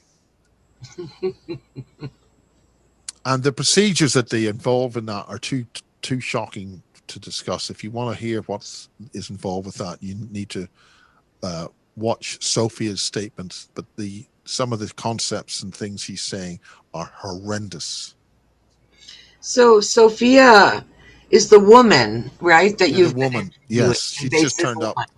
Now that her children have grown up, she can talk about stuff like the baby farms in Southern Africa, Right. the massive amount of child and human trafficking, how we're bred for food, how the aliens are bred for food, and how the Draco are seen to be top dog. They eat us. And when you talk to the Draco, they're fairly pragmatic. They just say, well, you eat pigs and cows, we just eat you. So, where's the moral high ground here? Right. And they also like you tasting right. And just like if you don't taste right, they just get rid of you like you're just something they don't want to eat. My girlfriend in Egypt experienced that. She was captured by the local police, taken to a cell, and and there's another girl there. She was crying. She was absolutely panicking, and she kept her cool. She was loosely tied to a post when these human priests did all this, enchanting and all the rest of it. Mm-hmm. And she just wasn't fazed by it and didn't really react. So she wasn't all full of fear Right. and adrenaline. And when it came to the moment when they all did their shapeshift into what they really were, these crocodile people, she just said, well, is that the best you can do? And they just said, well, just get away. But the terrified girl that was in the cell next to her, she wasn't so lucky. Right. And likewise, Julie Phelps has explained this. Her and her husband were all taken with thousands of other people. I don't know, 1,000. They're all in groups. They're all in a state of trance. And they're all being basically brought into the abattoir where they were going to be eaten, dismembered and whatever. And you could hear all the screaming and everything else. They bring you out of it, so you experience fear and dread and horror. That makes you taste good. They want a good recipe. So, but she explained that they woke up and were aware of what was going on, and one of the Draco things just saw them. Oh, you've woken up. Well, you better go then. Mm-hmm. We're not going to eat you. We'll just go. Mm-hmm. So, I mean, it's very straightforward if you look at it in a sort of logical form. Is that the best you can do? She said. Nice. Yeah, exactly. Exactly. Yeah. So just, I mean, that's one of the things that they get, the adrenochrome, the fear, and that's one of the things these bastards have been doing is filling us with fear. I mean, they've switched off all. You see, we're in the Civil War town of Devizes here, right? This is where Oliver Cromwell came, and he tried to the Roundheads and the Royalists in the English Civil War, round about I don't know when it was, 16 or whatever. And one of the things they did was bring in masks and all that, make everybody bloody miserable, stop anybody drinking or any fun, no acting, no joy, make us all bloody miserable. Mm-hmm. Anyway, when the type of people who backed Oliver Cromwell and his model army are the same kind of creatures which are doing this to us right now. Okay? So in the pirate radio days, we had Loving Awareness with Radio Caroline. And that was one of the things, give loving awareness, spiritual awareness. You know, whatever is going to work to get us through this, we must explore all possible avenues and do it without hesitation. But we've got to do the right thing and do it now. Or if you're from Northern Ireland, do it now. God almighty. I'm trying to be sarcastic here. Brother Stephen and I have been coming up with anchoring the light meditation that we're going to do. We're going to include it in this program. I think that's very wise thing, good thing to do. To get global meditation going to protect the planet from these forces. Yeah. You know, and I mean, it's so many experiments have worked where people are using their mind to do things. Yes. So we're Yes. And that's why Sophia calls herself Sophia, after the goddess of the planet, because she's here to help in that. And that's what Grid Keeper and all that, they're here to save humanity. There are others who disagree with their methods, though. Yeah, I think meditation is a lot softer method for me anyway. Yes. Whatever works for you. Yeah. And whatever works by you, all the individual processes, individual people. You know, some people are pilots, some people are mechanics which fix the engines. You're all doing the same thing. Mm-hmm. So one person is good at that, one person's good at this. As one person's a strategist or whatever. Work together, but don't work by giving your love away. It's one of the problems with the love and light community. The angels come and you give the angels all your love. Well, what the hell does that leave you? But all hate. It's not a good deal. Do you understand? Do you understand that concept? No, not really. Explain. If you give all your love to some other entity, you've given that entity all your love, and what's left is you are without love. So you have deprived yourself of love by doing that. Right. So be careful how you wish things. Right, and not to worship other beings is Yeah. really super important. Yeah. Don't give your power away to these other creatures. You as humans are more powerful than they. We have the ability to have complex thinking and thoughts. Don't be tricked by these things. They trick us by giving our powers away to these things. Don't be tricked by them. Mm-hmm. That doesn't mean I make mistakes. Don't make mistakes. I know that's probably shocking. That people might suggest that I would make a mistake. If I'm going to make a mistake, I'm going to make it a big one. But don't be stupid, Miles. Don't say things like that. So, Miles, I have one more question actually about Sophia and the tunnels. I know that you didn't want to go into it because it's negative, but I'd like to read about it, or It's not written down. It's only in her testimony. We've only done it in the last so 6 it's weeks. in the 6-part testimony that It's 12 hours. Okay. So I've split it up into 1 hour sections so you can sort of have a breath. Okay.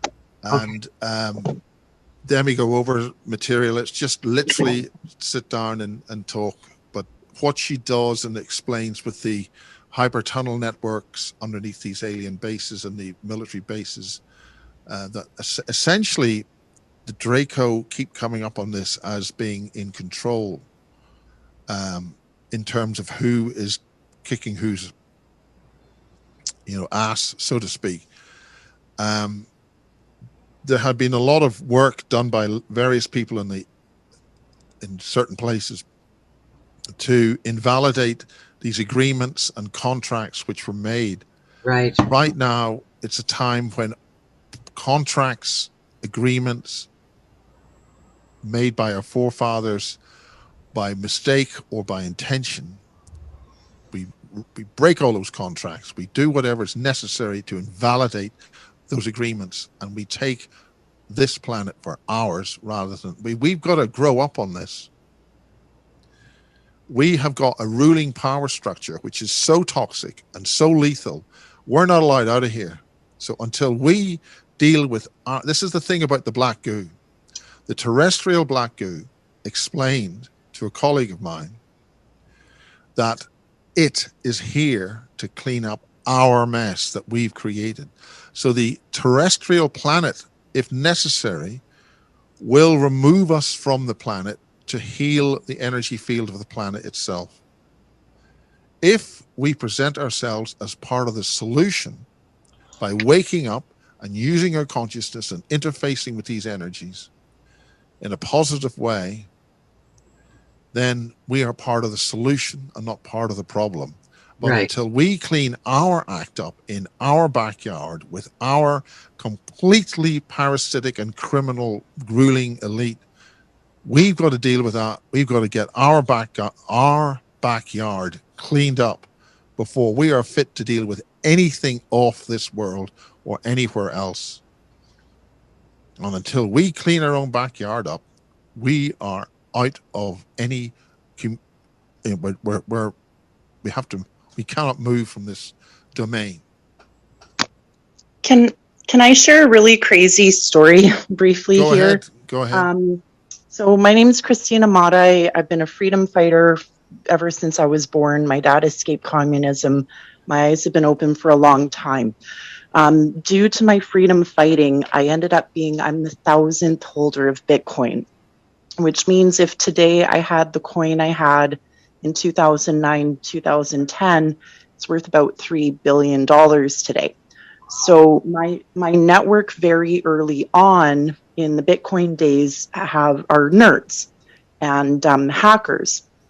So about 8 years into Bitcoin, I ended up doing high volume Bitcoin trades and not necessarily knowing who the buyers would be until the veil was removed at a certain level. So I realized the power I had. Am I going to sell it to the Russians? Am I going to sell it to Dubai? Am I going to sell it to rich North American families with offshore bank accounts?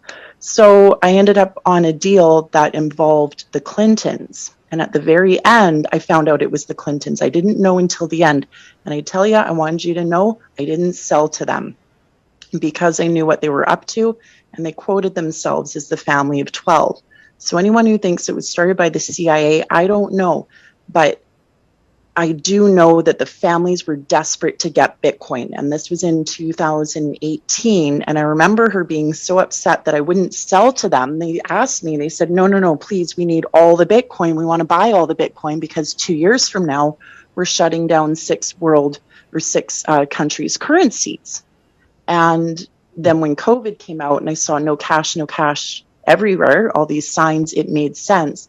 But I wanted to share with you that I felt like at that time, I took away their power. There was something that they really wanted, and that money didn't matter to me. I would have been a multimillionaire with that one deal closing, and I chose not to. I kept my morals, so I'm fighting the good fight, just so you know.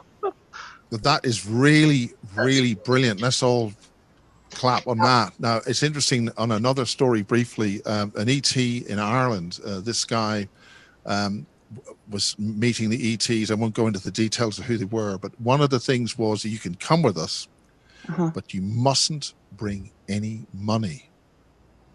So the energy field of that money was dangerous to those ETs. Wow.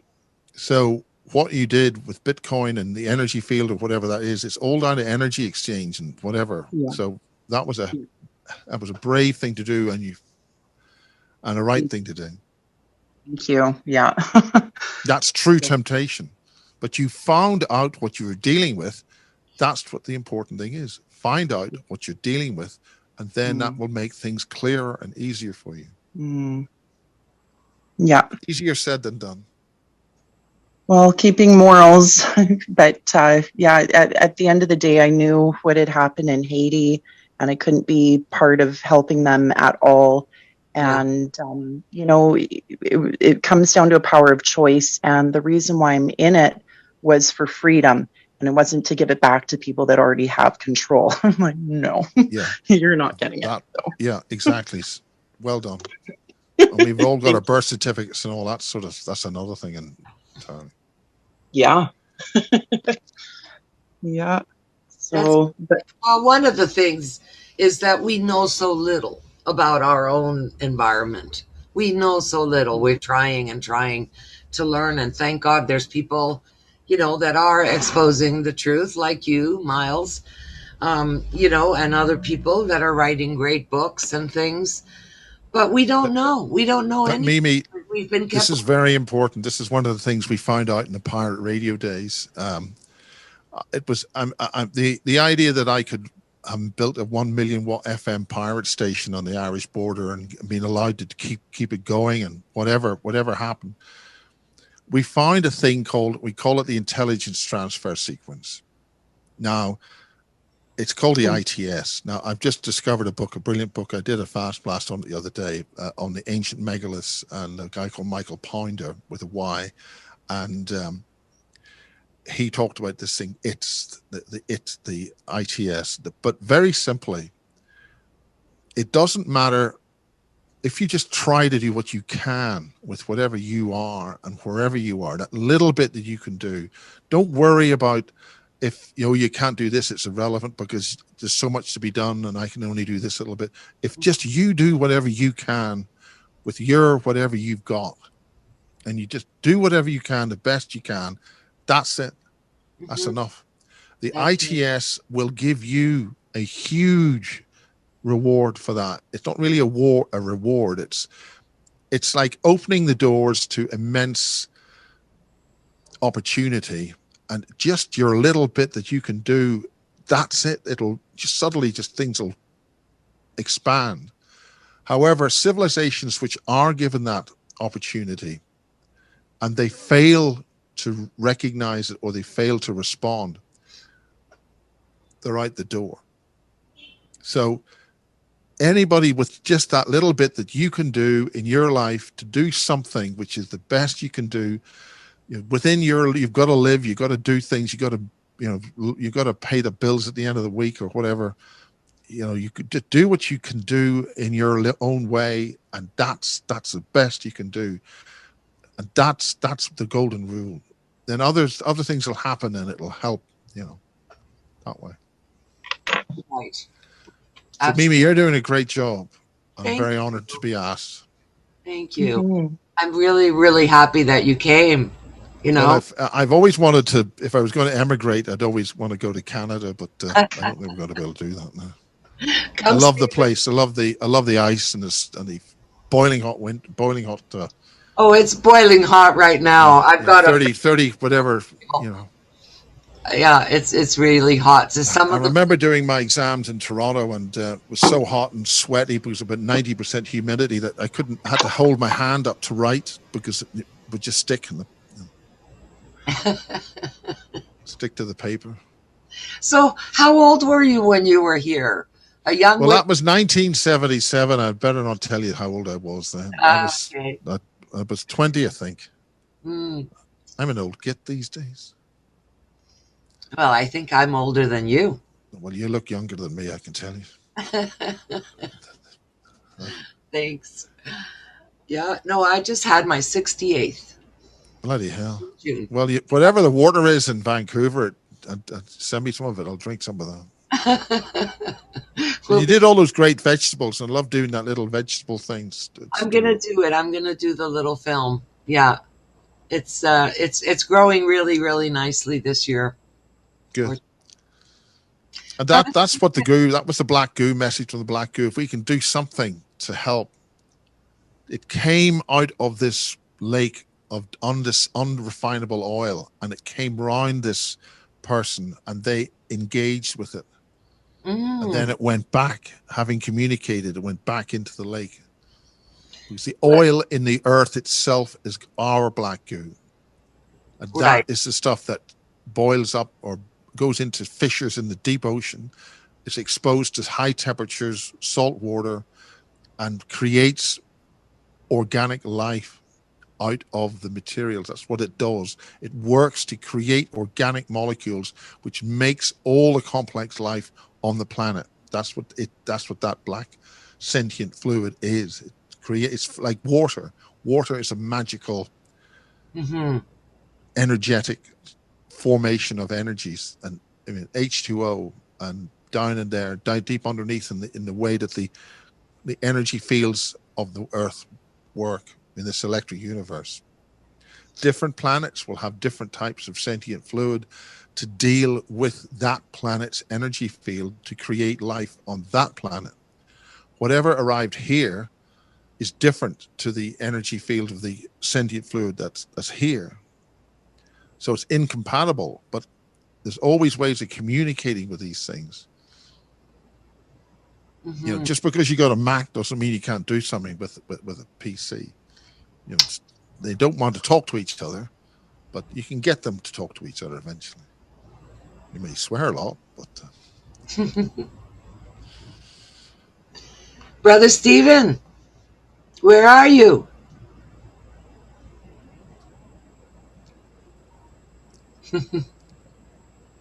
Miles, Brother Stephen, are you? Miles, I want to ask you one question. What do you think about 2025? Is it going big things happening, like a landing aliens in the Earth? No, that'll be a fake alien invasion if that happens. 2025 happens to coincide with the first substantial differential in the magnetic fields coming from the sun. And that, it seems, is showing some kind of connection with the changes, the rapid changes in the North Pole, magnetic north, the way it's moving so far. It's split into two. So you got a North Pole in Canada and a North Pole in Russia, and they are splitting like that. But your needle, your compass needle, will still show a north is in the same position. But what's happening is that the magnetic field of the Canadian pole is declining, and as that declines in power, then that direction there will be where the north needle will point. But that means that the energy field around us, like a donut from the magnetic field, has got a large part of that energy field weak.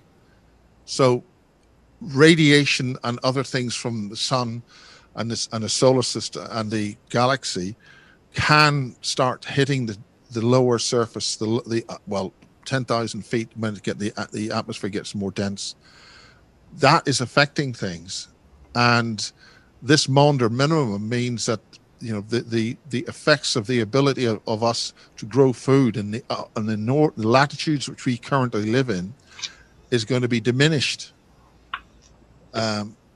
So we have to deal with that situation, and our governments, if they were true governments here to heal and to help and protect their populations, would be dealing with that process. Right. They're not dealing with that process. They're dealing with it in Korea. I've seen it where they're doing vertical growing, right? Remember, we talked a little bit about vertical growing outside? Yes. Well, there's a brilliant man who's not, I haven't mentioned, a guy called David Dubine. And he's got a lot of videos on YouTube, and he's been teaching the Chinese. He's been dealing with the Chinese, lecturing with them, and discussing all this sort of stuff over in that part of the world. Dubai? So David Dubine, it's small D-U and then Bine, B-Y-N-E. He's an American, and he's based in the Far East. When this happened before, in this part of the world, the growing seasons, the growing places moved down to Spain. But at that time, the Sahara Desert was only made into a desert relatively recently, and it has a huge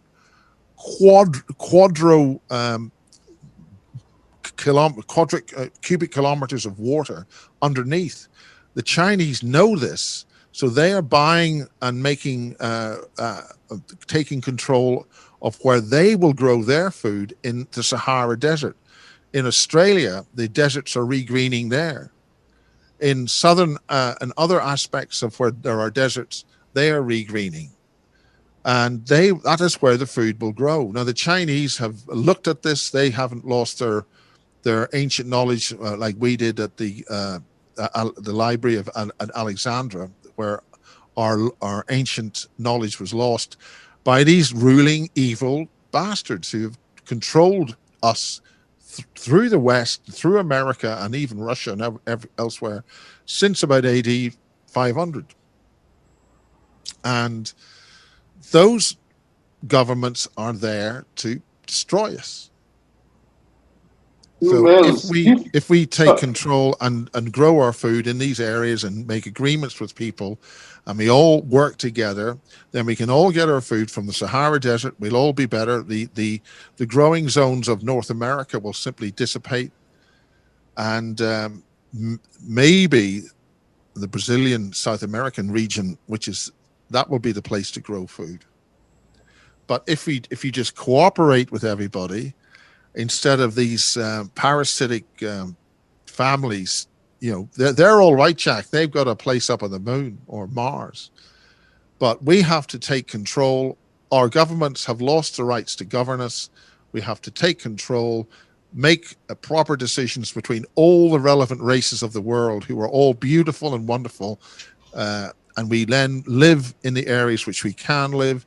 We all cooperate together, and when the planet continues to warm after 2045, roughly, that's when the heat will start going back up 3 degrees as it does, and go down 3 degrees as it does all the time with the cycles with the sun, because the sun is not at the center of the solar system.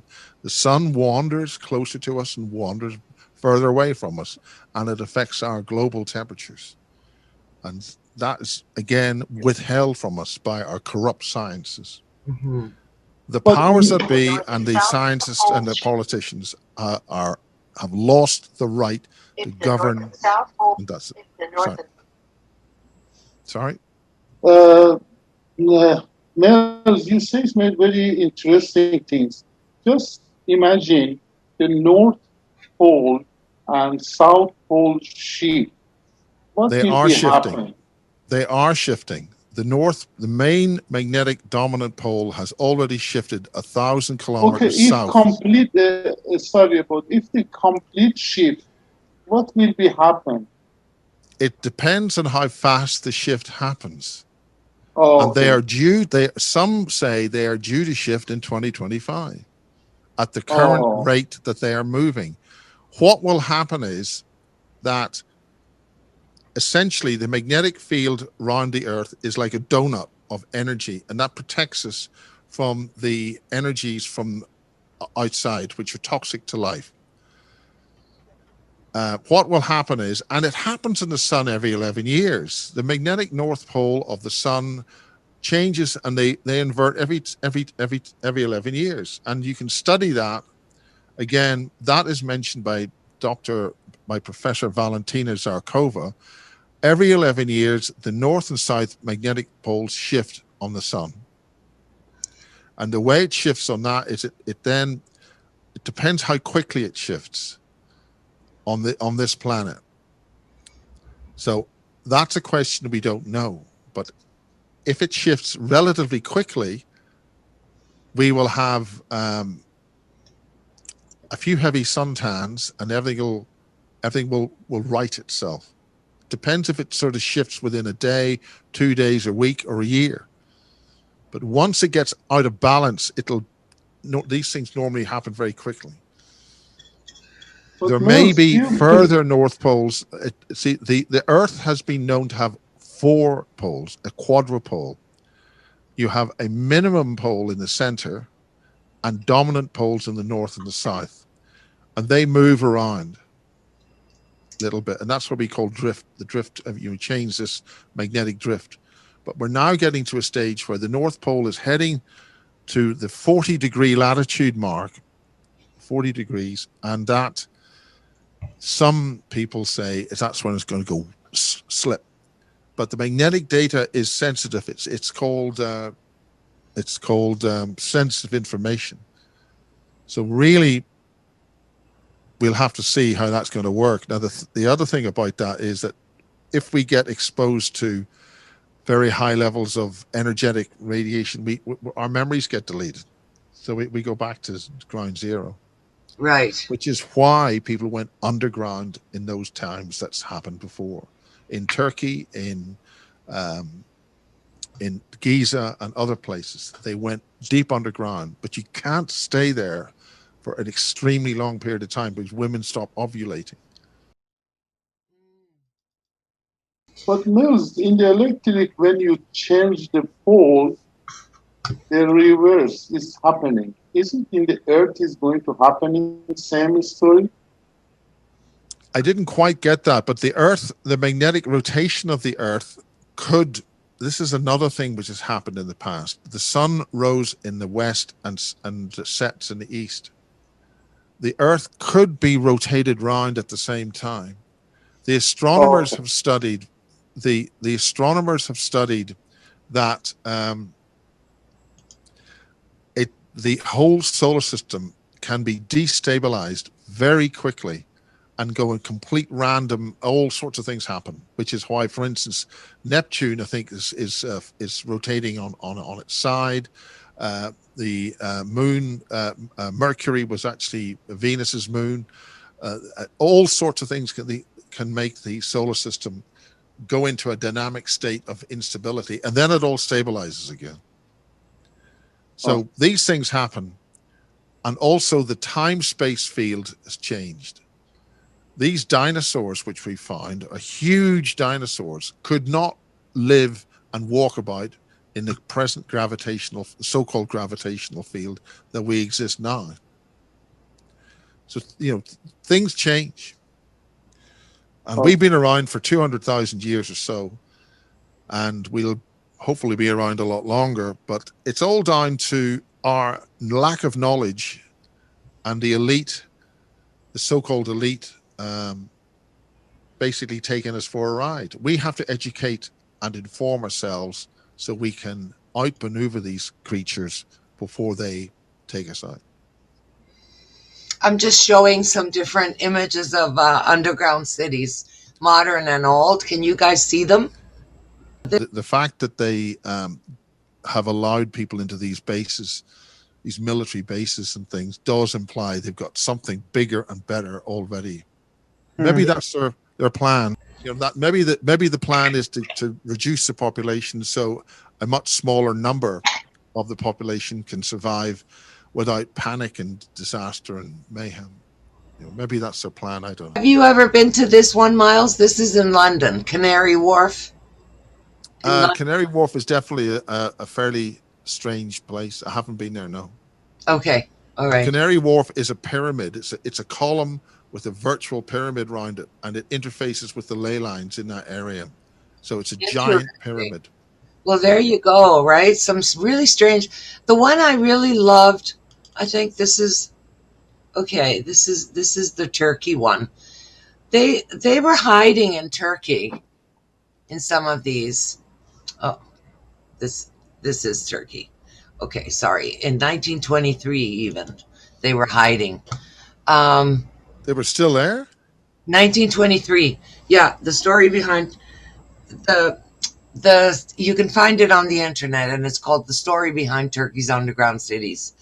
And it has a lot of different underground cities. They had Bosnia, they had their stuff. They had their animals in there, you know, their sheep and other animals. Okay, this one is a different one. It's abundantly clear that our forefathers have experienced these things, and they had a positive governmental structure which allowed them to survive. We do not have that right now, and we have to change that if we are going to survive. Yeah. But lovely chat, just amazing. I'll follow up and follow you on YouTube after this. Just incredible. Well, if you get to my YouTube site, download everything you can see, because I don't know how long it's going to be there. They gave me retroactive strikes, but yeah. We don't want to end on that. What other? You're also on TrueTube, and you're also on Facebook. I'm on Brighteon. I'm on BitChute. And I'm trying to figure out, because Brighteon and BitChute can't really take big files. And I think Rumble, I think Kerry Cassidy's putting stuff on Rumble. With Brighteon and Rumble, you have to pay. I have a whole lot of stuff on Vimeo, but I find that I put all the Basis lectures, which I call Basis and then the number, just Basis 2015. I've been going since doing an annual conference since I think 2013 or 14 when I first went on and did one here. But last year we just did it all in the studio and just sort of did it. We just got one away, just made things with, and I like to try and make the things as a presentation, you know, as much, you know, so they had it. Anyway, yes, in a couple of weeks' time, basis 2021, we'll have a 3-day conference. We're going to be focusing on Edmund marriage and the genius of this thing here, the genius of the few. This is going back to 12,650 odd years ago, where we were hit by comet fragments, one of which caused Hudson Bay, caused whole catastrophic things happening on the planet. And then the whole Garden of Eden story, where Yahweh and those gods, invisible gods, you can't see them. They created several new types of human, and they were perfectly happy to wipe them all out. And then that goes to the era of Moses and all that. It's all first, it's going back, you know, long time. And then we come up to the Sumerian narratives, which was alluded to by Zecharia Sitchin, but Zecharia Sitchin was de facto an agent of the Vatican. So this whole thing that people talk about, Nibiru coming here, and it's all absolute rubbish. Different solar system. And so all that's happening. So by looking at that stuff at those ancient times, we can now understand what's happening now and come up with better solutions. Definitely. And that's and then we'll be having some good stuff on Julie Phelps from the Secret Space Program. I'm going to do a thing on UFOs. I'm actually talking with Igor Wachowski from Poland, who was the guy who was the key journalist who discovered all the stuff about the Nazi Bell and all that kind of technology, and he did that. So it's very good to make contact with him again. He's an absolutely brilliant guy. And then we're going to have other speakers on the UFO side. Anyway, that'll be a great conference. It's in the afternoon from 10:30 in the morning, just to get the first lecture away in the morning, and then have lunch, and then we pack up at tea time. And that's in the Barge Inn, which is in the home of the crop circles. Yeah. So, Miles, thank you so much. I really enjoyed this. I want you to come again. You know, well, I'd love to be over there. I'm former regional investigations coordinator for the Irish UFO Research Centre, which was affiliated to the British Unidentified Flying Objects Research Association. And by the time you say that, I'm dead. That's going back to the 70s. Yeah. When I had her. Good. Thank you very much, Mimi. You're brilliant, and you've got a great team of people there, and all hang in together. You've got a beautiful country. Let's keep it that way. Okay. Love you, Miles. Thank you so much for coming to join us. That's what the basis HAND stands for. Stop the transhumanization thing. Yeah. How? Which one is right? Okay. All the best to everybody. Goodbye. Yeah. Bye.